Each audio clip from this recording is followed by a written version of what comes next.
Sa kasaysayan ng pakikibaka ng mga Pilipino laban sa pananalako, may isang matandang babae na hindi humawak ng sandata, ngunit naging sandigan ng mga revolusyonar. Siya ay si Melchora Aquino, mas kilala bilang Tandang Sora, ang ina ng Katipunan.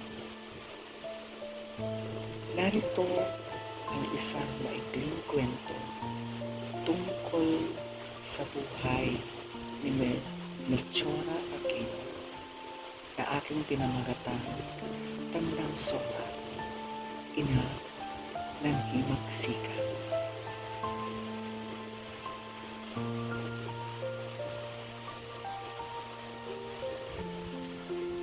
Isinilang si Melchora Aquino noong Enero 6, 1812 sa Banlat, Caloocan, bahagi na ngayon ng Quezon City. Ang kanyang mga magulang ay sina Juan Aquino at Valentina D. Aquino, kapwa mga magsasaka.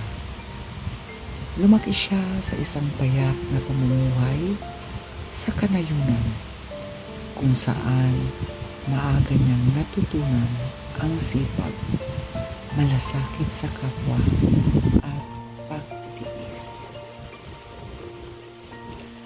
Ayon sa mga tala ng kasaysayan, hindi malinaw at hindi tiyak ang eksaktong bilang at mga pangalan ng kanyang mga kapatid, sapagkat kakaunti ang naitalang dokumento tungkol sa bahaging ito ng kanyang buhay.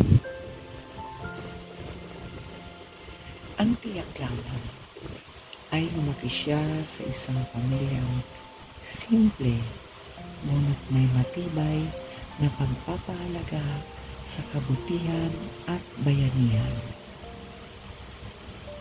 Hindi nakapag-aral si Melchora Aquino sa formal na paaralan, gaya ng karamihan sa mga kababaihan noong panahon ng Espanyol.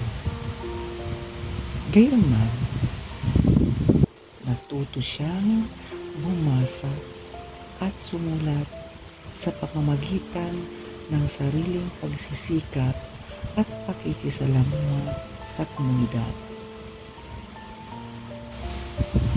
Lumaki siyang mapagkalina at relihiyosa, at kalaunan ay nagnegosyo ng maliit na tindahan at nag-alaga ng mga hayop upang mabuhay. Sa kabila ng kanyang katandaan, mahigit 80 taong gulang na siya nang sumiklab ang revolusyon noong 1896. Hindi nag-atubili si Tandang Sora na tumulong sa mga kasapi ng Katipunan. Ang kanyang tahanan sa Balintawak ay nagsilbing kanlungan ng mga revolusyonaryo. Pinakain niya ang mga sugatan at gutom na Katipunero.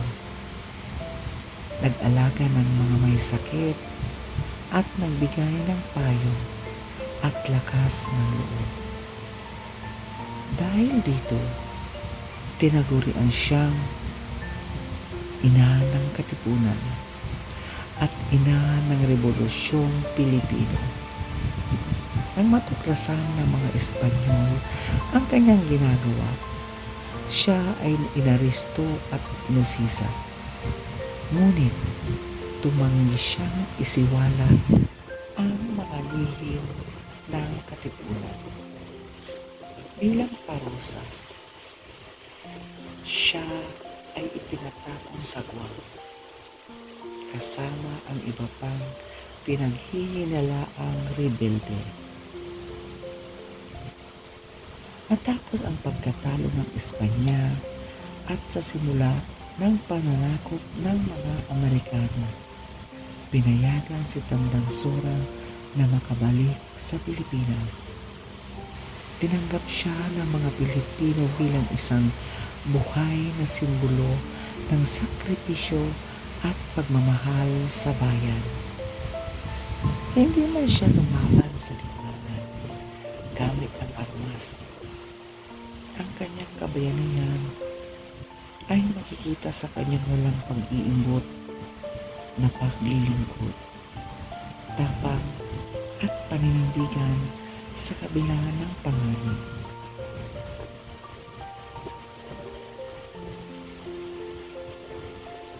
Umanaw si Melchor Aquino noong Marso 2, taong 1919 sa edad na 107 na taong gulang. Siya ay namatay dahil sa natural na katandaan. Bilang pagkilala, ang kanyang mga labi ay inilipat sa Himlayang Pilipino at kalaunan sa Tandang Sora National Shrine sa Quezon City. Si Tandang Sora ay patunay na ang kabayanihan ay hindi nasusukat sa lakas ng katawan o talim ng espada, kundi sa laki ng puso at tapang ng loob. Hanggang ngayon, ang kanyang buhay ay patuloy na nagbibigay inspirasyon sa mga Pilipino na magmahal, magmalasakit at ipaglaban ang bayan.